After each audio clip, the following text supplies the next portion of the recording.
السلام علیکم ناظرین، آپ نے گزشتہ ویڈیو میں دیکھا کہ 1979 سے لے کے 1989 تک روس کا افغانستان میں آنا، ایران کا انقلاب برپا ہونا اور بھٹو صاحب کی پھانسی کے بعد کے حالات اور خطے کے حالات جو پیدا ہوئے، ان پر ہم نے جناب نواب احمد رضا قصوری صاحب کا نقطہ نظر اور تاریخی حقائق کو جانا۔ آج ہم آگے چلیں گے کہ 1990 میں کیا ہوا اچانک کہ وہ عراق جو امریکہ کا بہت چہیتا تھا، اس نے اسی دوران میں ایران کے ساتھ 8 سال جنگ بھی لڑی اور اس جنگ میں صلح کرانے کے لیے پاکستان کے اس وقت کے وزیر اعظم نواز شریف نے دورے بھی کیے اور اس جنگ کو بند کرانے میں اپنا رول پلے کیا۔ لیکن جب عراق نے وہ جنگ بند ہو گئی تو اسی زوم میں کہ میں بہت بڑی طاقت بن گیا ہوں، اس نے ایک غلطی کی، اور اس غلطی کو آج ہم تاریخی حوالے سے دیکھیں گے کہ اس نے اچانک چڑھائی کر کے کویت کے اوپر قبضہ کر لیا۔ جب کویت پہ قبضہ کیا تو اس کے سارے اتحادی یا سارے اس کے آقا، جن میں امریکہ، برطانیہ سب شامل تھے، وہ یکسر عراق کے خلاف ہو گئے اور انہوں نے باقاعدہ آ کے عراق پہ حملہ کیا اور پھر بغداد کو انہوں نے ایک دفعہ تہس نہس کیا۔ ذرا اس حوالے سے ہم آگے چلتے ہیں اور پھر آگے بڑھتے ہیں کہ اس کے بعد 91 کے بعد جو سلسلہ چلا، پھر امریکی فوجیں عراق سے چلی گئیں اور حالات نارمل ہو گئے۔ اس دوران میں انڈیا نے پاکستان ایٹمی دھماکے کر دیے، پھر پاکستان نے بھی ایٹمی دھماکے کیے۔ پھر ایٹمی دھماکوں کے چند مہینوں کے بعد ہی پاکستان کے اندر اچھی خاصی چلتی ہوئی حکومت پر شب خون مار کے پرویز مشرف نے اپنا مارشل لا امپوز کر دیا، اور پھر 9/11 2 سال کے بعد ہوا۔ تو یہ سارا تاریخی اس دہائی کے اندر کیا ہوا، میں جناب احمد رضا قصوری صاحب کی خدمت میں حاضر ہوا ہوں کہ وہ ہمیں ذرا بتائیں کہ یہ کیا ماجرا ہے کہ 1990 میں اچانک کویت پہ حملہ ہو جانا، اس سے پہلے 8 سال جنگ کرنا ایران کے ساتھ، اور پھر آگے جو حالات دنیا کے ہوئے، اور پھر 9/11 2001 میں ہو گیا۔ یہ ذرا اس پہ روشنی ڈالیے گا اور ہمیں تاریخی حقائق سے آگاہ کیجیے۔ اپنا مجاہد صاحب، جو قوموں کے درمیان دوستی، نہ دوستی پرماننٹ ہوتی ہے نہ دشمنی پرماننٹ ہوتی ہے، وہ حالات کے مطابق ہوتی ہے۔ جب آپ کی انٹرسٹ کوانسائڈ کر جائیں، مل جائیں، ان میں یکجہتی آ جائے انٹرسٹ میں، تو وہ دوستی کی علامت ہوتی ہے، اور کہتے ہیں بڑے ڈپلومیٹک ریلیشن بڑے کلوز ہیں جی۔ اور جب انٹرسٹ میں کلیش آ جائے تو وہ کہتے ہیں کہ اٹس اے فیلئر آف اپنا ڈپلومیسی۔ تو یہ جو ہے ایز اے سیٹ کہ جو دوستی اور دشمنی جو ہے قوموں کے درمیان، یہ پامرسٹن جو تھا، بہت بڑا ہندوستان کا پرائم منسٹر تھا، اس نے یہ کہا تھا کہ قوموں کی دوستی اور دشمنی پرماننٹ نہیں ہوتی، اچھا، وہ وقت کے ساتھ ساتھ چینج ہوتی رہتی ہے۔ ٹھیک ہے حالات کوانسائڈ کر جائیں، انٹرسٹ کوانسائڈ کر جائیں، دوستی ہوگی، جی، انٹرسٹ کلیش کر گئیں تو دشمنی ہو دشمنی گئی۔ ہو، ٹھیک۔ سو دیئرفور جو آپ جس کا ذکر کر رہے ہیں کہ ایران کے خلاف 8 سال لڑا، بالکل لڑا اسی، تو اس وقت جو امریکن انٹرسٹ تھی وہ کوانسائڈ کر رہی تھی، بیکاز ایران واز میں جو ریولیوشن لایا آیت اللہ خمینی، وہ کسی طرح بھی امریکنس کو سوٹ نہیں کرتا، ایکسیپٹیبل نہیں تھی، اور اس کے جو اثرات تھے وہ گریجولی اس کا سیپیج ہو رہا تھا اسلامک ورلڈس کے اندر بھی، ٹھیک ہے، اور اسلامک جو دنیا تھی اس کے اندر بھی ایک نئی امنگ، ایک نئی ترنگ حلقے پیدا ہو رہی تھی کہ اگر ایک عالم دین پیرس سے بیٹھ کر شہنشاہ ایران جیسے بندے کو ڈسلوج کر سکتا ہے، تو یہ ایسی تبدیلیاں ہمارے ملک میں کیوں نہیں آ سکتی؟ ٹھیک ہے، so there was lot of change in the thinking آ رہی تھی۔ اوکے، تو اس تھنکنگ جو تھی اس کو چیک میٹ کرنے کے لیے انہوں نے کھڑا کر دیا، اپنا عراق کو کھڑا کر دیا، کیونکہ وہ تھنکنگ کا جو منبع تھا وہ ایران تھا، جی. تو وہاں اس کو انہوں نے کنٹین کرنے کے لیے کہ جو تم ایک فلسفہ دے رہے ہو اپنا ریولوشن کا اور مسلمان جو کہ سوئے پڑے ہیں ان کو جگا رہے ہو جی, تو اس کے ساتھ عراق کو مخالفت کر دی. ٹھیک جی. اور عراق کی بالکل آپ صحیح کہہ رہے ہیں 8 سال لڑے, بلکہ پہلی دفعہ اسٹرنگر میزائل کا استعمال ہی وہی ہوا. بالکل ٹھیک. تو وہ پھر یہ ہوا کہ جب وہ اس دوستی کے گھمنڈ میں اپنا جو تھا عراقی اس نے صدام حسین نے اسی کویت پر قبضہ کر لیا. تو نا Kuwait was a gold mine for America. سارا آئل سارا وہی سے سارا, اور ہونے پانے وہاں سے آئل لے رہے تھے. اپنا تو آئل انہوں نے ڈھونڈ کر ان کو ٹیپ کر کے رکھا ہوا ہے. رکھا ہوا ہے کہ جب کبھی دنیا میں پیٹرول ختم ہو جائے گا تو ہمارا اپنا پیٹرول ہوگا, نکل آئے گا. تو وہ جن ملکوں میں سے وہ بڑی تعداد میں آئل لیتے تھے, عراق پر بنا ہوتے ہیں. اب جب عراق پر آپ نے قبضہ کر جی Kuwait was one of them. اب تو عراق نے قبضہ کر لیا. تو عراق نے جب قبضہ کر لیا تو اس کو امریکنس تھاٹ کہ ان کی جو اکنامک انٹرسٹ ہے اس کو بڑا جھٹکا لگا ہے, کیونکہ اب that will go now in the position of اپنا عراق کی پوزیشن چلا جائے گا.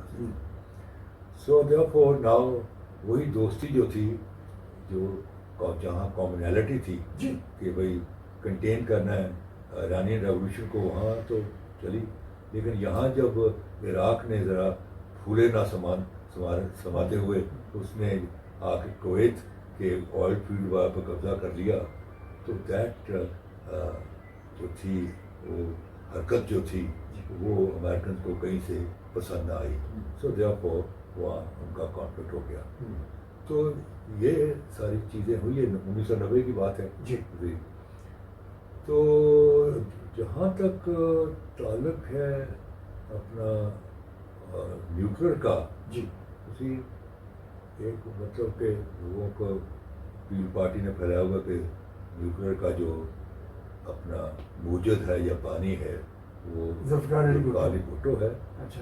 ان کو کہنے میں تو کوئی حرج نہیں, جو مرضی کہتے ہیں ان کا حق بھی بنتا ہے جو مرضی کہیں, لیکن ہر چیز کو آپ تاریخ کے پیرہائی میں دیکھتے ہیں. اور تاریخ ثابت کرتی ہے کہ یہ بات اس میں سچ ہے یا اس میں جھوٹ ہے یا اس میں آمیزش ہے. کوئی سچ بھی ہے کوئی جھوٹ بھی ہے, ملا جلا ہے. ٹھیک ہے.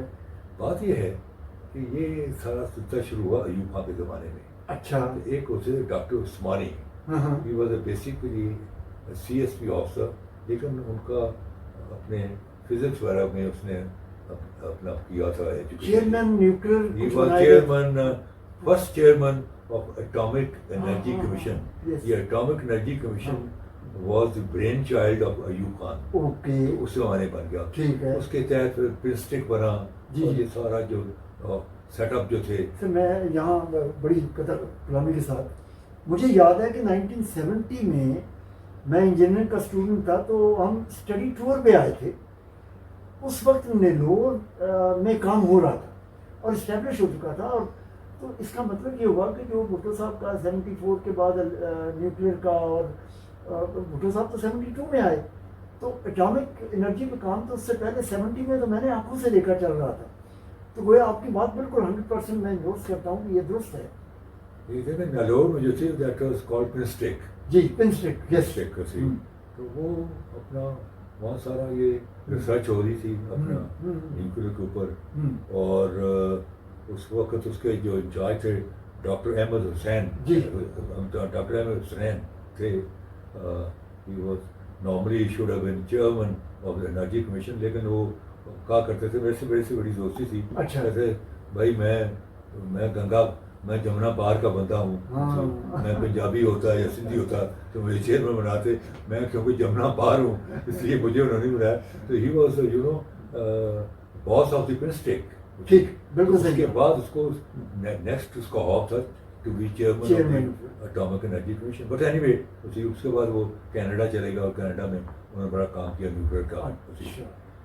تو گویا یہ جو اٹامک انرجی کمیشن ہے یہ اسٹیبلش بہت پہلے ہو گیا, بہت پہلے ہو چکا تھا. اچھا. تو اس میں کوئی یہ کہنا کہ ذوالفقار علی بھٹو نے اس کا آغاز کیا, یہ بالکل کنٹریبیوشن ضرور ہے, اس کی کنٹینیوٹی ہے.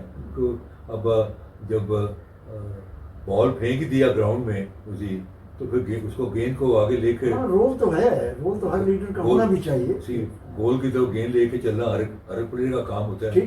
تو اس میں بہت سارے پلیئروں کے ہاتھ سے گیند آگے چلتا ہے. تو وہ ہے اس میں ایک پلیئر بھٹو بھی آتا ہے, ایک پلیئر نواز شریف بھی وہ کہتا ہے میں نے بلاسٹ کیا, حالانکہ he was under tremendous pressure. اور مجھے ایک دفعہ مجید نظامی نے کہا کہ لاسٹ اس نے جو کانفرنس بلائی ایڈیٹرس کی بلائی, اچھا, تو سارے بولتا مجید نظامی کی عادت تھی, وہ بڑا چپ بیٹھ رہتا, سنتا رہتا. He was a man of very few words. جب سب نے بول لیا تو اس نے کہا نظامی صاحب آپ, تو اس نے کہا کہ میاں صاحب اگر تسا دھماکہ نہ کیتا تو تہاڈا دھماکہ ہو جانا ہے. ایگزیکٹلی, وہ نوائے وقت کے چیف ایڈیٹر انہوں نے کہا اگر آپ نے دھماکہ نہ کیا تو آپ کا دھماکہ ہو جانا سیاسی طور پر. سو اس کو جو تھا تھوڑا سا اس کو ڈراپ اپ کیا, اس کو تو بدل ہوئی. ٹھیک ہے. اور پھر آرم فورسز کی بھی جی بہت بڑی کنٹریبیوشن ہے, بڑی کنٹریبیوشن تھی. اور سب سے بڑی کنٹریبیوشن اپنا ڈاکٹر قدیر خان کی تھی. ہی از دی مین جس نے اس ملک کو ایک ایسا تحفہ دے گیا کہ جو آج تک آپ کی سیکورٹی کا ضامن ہے.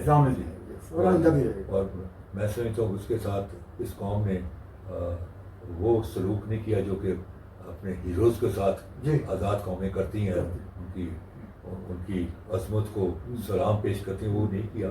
تو میری قدیر خان سے بڑی دوستی تھی. میرے سیکٹر میں پیچھے رہتے تھے, میرے پاس ان کا پرائیویٹ نمبر بھی تھا, تو I could give a call on its private number. اور وہ پھر جب میں جانا ہوتا تو وہ سیکورٹی کو کہتے تھے کوئی قصوری صاحب آ رہے ہیں کو آنے تھے. Can you imagine he was such a simple man کہ اگر آپ کو پتہ نہ ہو کہ یار یہ اٹامک سائنٹسٹ ہے, آپ سمجھتے تھے کہ بھائی اپنا آرڈنری سا کھلا پاجامہ پہنا ہوا ہے, اور بڑی اس کا زبان کا بات کرنے کا اسٹائل بھی بڑا سمپل سا تھا. He was a very very simple man, لیکن بہت بڑا آدمی, بہت بڑا آدمی. وہ اس ملک کا بڑا موسن ہے. جی موسن اعظم آف پاکستان. اور میں سمجھتا ہوں کہ اس کو جو ہے ہی should have buried, Quaid Azam کی جہاں پر بیریڈ ہے کراچی میں, وہاں پر جی وہاں ہونا چاہیے تھا. He should have buried there as a national hero. But anyway جی. اچھا سر, اس میں اب ایک بات ہم اور کرتے ہیں کہ اگر مشرف صاحب کا coup نہ ہوتا اور سویلین گورنمنٹ ہوتی تو کیا 9/11 کا کوئی سلسلہ واقع ہوتا یا نہ ہوتا, یا اس کا کیا سیناریو ہوتا آپ کی نظر میں؟ اور مشرف کے coup نے اس میں کس طرح اکوموڈیٹ کیا امریکہ کی انٹرونشن ٹو افغانستان؟ لیکن بات یہ ہے کہ امریکنز کا جب اپنے چلے گئے اور سوویت رشیا کا 10 سال رہنے کے بعد خلا ہو گیا, بریک اپ ہو گیا, تو امریکن نے پھر ہم سے ذرا دوری اپنا اختیار کر لی. ٹھیک ہے. اور وہ کافی دیر تک بس سرد بوری, ٹھیک ہے, نہ کوئی دوستی نہ کوئی ایسی کوئی دشمنی, بٹ اپنا گھوم وگوم کا ایک عالم تھی, سست قسم کی ڈپلومیسی. تو اس کے بعد جو ہے یہ 9/11 کا قصہ ہو گیا. جی اس میں جو تھے they were all Arabs اسی boys اسی, اینڈ 3 جہاز نکلے اسی, اور 2 تو جا کے جو تھے ان کا جو ٹاور تھے اپنا ان میں لگے, اور ایک پینسلوانیا میں, اور تیسرا وینٹ فار اپنا وائٹ ہاؤس اینڈ پینٹاگون کو ہٹ بھی کیا. تو وہ جب ہوا تو امریکن نے پھر ہمارے ساتھ دوستی کی پینگیں بڑھانی شروع کر دی, اور دوستی کی پینگیں بڑھائیں, اور پھر ہماری طرف رجوع کیا. اینڈ ہم نے پھر ان کو اسسٹ کیا, کیونکہ اس کا جو نکلا کہ جو وہ لوگ جو تھے they were probably trained in Afghanistan اور وہاں سے تھے وہ عرب, تو وہاں سے وہ نکلے تو انہوں نے سارا یہ اپنا کیا. تو اب چیز یہ تھا کہ افغانستان کو کنٹرول کرنا تھا, کیونکہ افغانستان جو تھا وہ چھتا تھا اسی بھیڑوں کا چھتا تھا جی. تو اب اس کو کنٹرول کرنے کے لیے تو نیکسٹ ڈور تو پاکستان تھا, پاکستان کے ذریعے ہو سکتا تھا. تو انہوں نے پھر پاکستان کے ساتھ پینگیں ڈالنی شروع کر دی اور دوستی کا ہاتھ بڑھایا, اور پھر ہم نے ان کی فوراً دوستی کرنے میں ہم تیار ہو گئے تھی. اچھا, اس میں سر اگر ہم غور کریں تھوڑا سا, میں قطع کلامی کی معذرت چاہتا ہوں کہ بش کی حکومت گئی, جارج بش کی, پھر کلنٹن آ گیا, کلنٹن کی حکومت گئی, پھر ایلگور اور ڈبلیو بش کا مقابلہ ہوا. سپریم کورٹ نے ایلگر کو پیچھے کر دیا, ڈبلیو بش کو 70 ووٹوں سے جتا دیا, اور ڈبلیو بش نے جب ٹیک اوور کیا اتنے میں پاکستان میں ہو کے مشرف صاحب کی گورنمنٹ آ چکی تھی, اور 2001 میں ہماری سپریم کورٹ مشرف صاحب کو اجازت دے چکی تھی کہ آپ کا فل کورٹ نے دے دیا, فل کورٹ نے پرمیشن دے دیا, 3 سال بھی دے دیے, اور ساتھ یہ بھی کہا کہ اگر کوئی حکومت چلانے کے راستے میں کوئی رکاوٹ ہو تو کانسٹیٹیوشنل امینڈمنٹ بھی کر لیں, یہ جس میں یہ آپ کے چودھری افتخار بھی سیکریٹری. تو اس میں جو مشرف صاحب کا رول ہے جارج ڈبلیو بش کے پلان کو افغانستان کی طرف انڈکشن میں یا اس کو فیسیلیٹیٹ کرنے میں, وہ پاکستان کے لیے کس حد تک اچھا, یا آپ کیا سمجھتے ہیں کہ how far that was useful? دیکھیں اس کے بعد جو ہے جب 9/11 ہوا تو کولن پاول جو تھا وہ secretary of state, he was former army general, he was the first African black to become 4-star general in America. اب وہ سیکریٹری آف اسٹیٹ تھا, تو اس نے ٹیلی فون پر کہا کہ آر یو ود اس اور آر یو اگینسٹ اس. تو مشرف ذرا اسمارٹ تھا, اور he knew also American history کہ Americans are as a nation trigger happy. جب یہ بات کرتے تھے اپنے ریڈ انڈین سے تو گولی پہلے چلاتے, بعد میں کرتے تھے. پھر ناگاساکی اور ہیروشیما میں بم پھینکنا, پھر پہنچ جانا کوریا, پھر ویتنام پہنچ جانا, پھر اپنا عراق پہنچ جانا, اور جہاں ان کی ضرورت نہیں وہاں پنگا لے لیتے تھے. ایکچولی بات یہ ہے کہ 2 انڈسٹریز دنیا میں بڑی پاورفل ہیں, ایک وار انڈسٹریز اور دوسری جو ہے اپنا یہ دوائیاں بنانے والی انڈسٹریز, فارماسیوٹیکل کا. اپنا فارماسیوٹیکل کو دنیا میں صحت پسند نہیں ہے جی. اگر دنیا صحت مند ہوگی تو ان کی دوائیوں کا اور دے گا. آپ نے دیکھا وہ جو پچھلے دنوں میں جو بیماری کا انہوں نے کووڈ کا متنگل بنا ساری دنیا میں پریشان کر دیا, اور کہا جی ہمارا ریسرچ ہو رہا, پھر ریسرچ جی کامیاب ہو گئی, اور چھوٹا سا فلو تھا, اور پھر وہ ایسے ہی بکی کہ ہر ملک نے اسی لائنوں میں لگا کے دوائیاں لی کہ کووڈ کا. تو ان کو جو ہے صحت پر سوٹ نہیں کرتی, ان کو بیماریاں ہوں تبھی ان کی ضرورت ہے. اور یہ جو ہے وار انڈسٹری والے ان کو امن پسند نہیں ہے. بالکل ان کو امن ہوگا تو ان کا ٹینک, ہوائی جہاز, ان کی توپیں کیسے بکیں گی, کوئی لڑائی شڑائی ہوگی تو بکیں گی. سو دیئرفور وہ جو وار انڈسٹری ہے وہ بڑی پاورفل امریکہ میں, وہ کہیں نہ کہیں امریکہ کو سینگ پھنسائے رکھتا ہے.